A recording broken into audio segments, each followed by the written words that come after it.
more.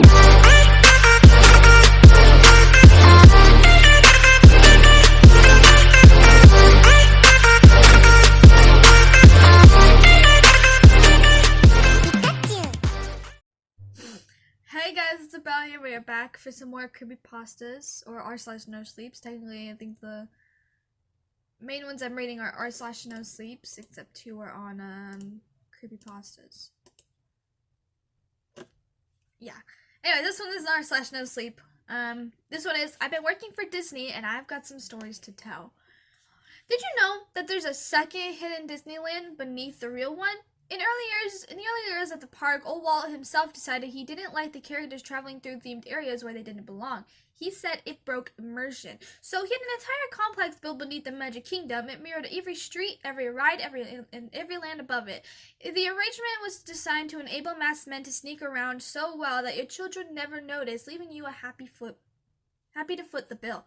Disney works very hard to keep its secrets. Here's another fun fact. Every cast member has to be on stage whenever they're in potential sight of park guests, even the janitors. That's where I come in. For the past 20 years, I've been cleaning up every type of mess in the park. Visitors that have the ability to make. If you come off the teacups and the paint on the ground, and to paint the ground with clam chowder you just ate at Royal Street Veranda, I'll be there. It was my job to whisk away the spunk and precision of the diligent surgeon. It's a lot easier said than you think. It's a lot easier than you think. Given the fact that we've been watching you from this very moment, you got your tumbly got rumbly. There's cameras of you from the moment you shepherded into a parking spot this morning until the tram drops you off after the fireworks at night. Things are fine if you know your place. I learned that pretty quickly. The first lesson sticks out of my mind. I've been on the job for 1 year, 7 months, and 13 days when a distraught-looking couple came to me and asked where should they go to inquire about a missing child. I was in the zone immediately, leading them straight to the office on the main street while explaining how park employees should have their daughter escorted through the underground passage directly into their arms. Upon arriving at the office, I opened the door, turned around, let them inside, and turned back. They were gone. I was searching fiercely for them when they headed the security emerged looking grim. I had got maybe 3 words out when he cut me off. Everything is fine, so the parents have been reunited with their son. It was a daughter. That's right, their daughter. Why don't you take some time off? A week's paid vacation would give you enough time to visit Orlando. Did you know that some parks associates have entitled to complimentary park tickets and travel reimbursements? But if it could be much longer than a week, said he grumbled with a note of a very grave finality. I took the plane tickets but went to the beach instead. I did very well for myself in the ensuing years. I cleaned up things. I didn't ask questions why our electric meters were occasionally records. 10,000. My mom texted me. 10,000 megawatts hours dues between closing nights and opening the next morning. There's no reason to ask why a dozen staff members frequently spend the night furiously cooking food that none of the other staff ever ate.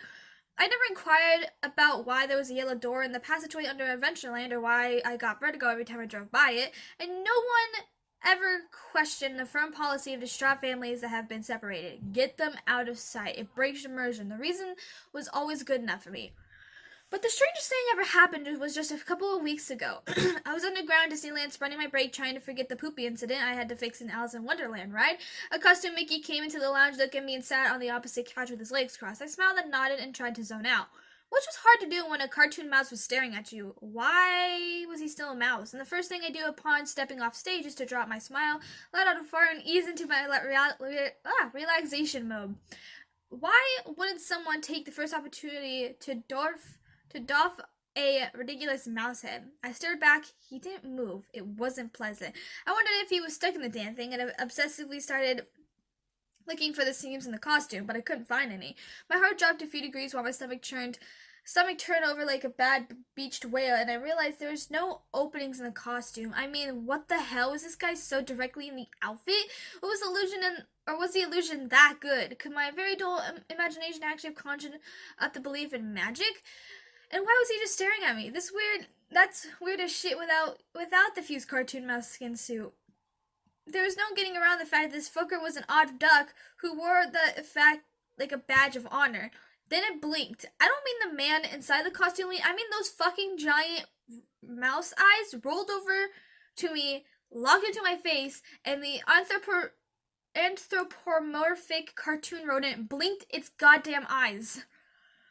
We were alone in the room, and I was about ready to leave a bigger shit stain than the loose-boweled boy on the Alice ride. I opted, however, to turn and run to the hallway instead. I suddenly got a burst of adrenaline fuel energy when I heard the rapid-fire footsteps behind me. I tried to outrun the thing, but my football glory days of our quarter century in the past, so it didn't work out for me very well. I think it made about 300 yards before my burning lungs forced me to roll into the ground and await my own ultimately demise at the gloved hands of a mouse. He didn't kill me.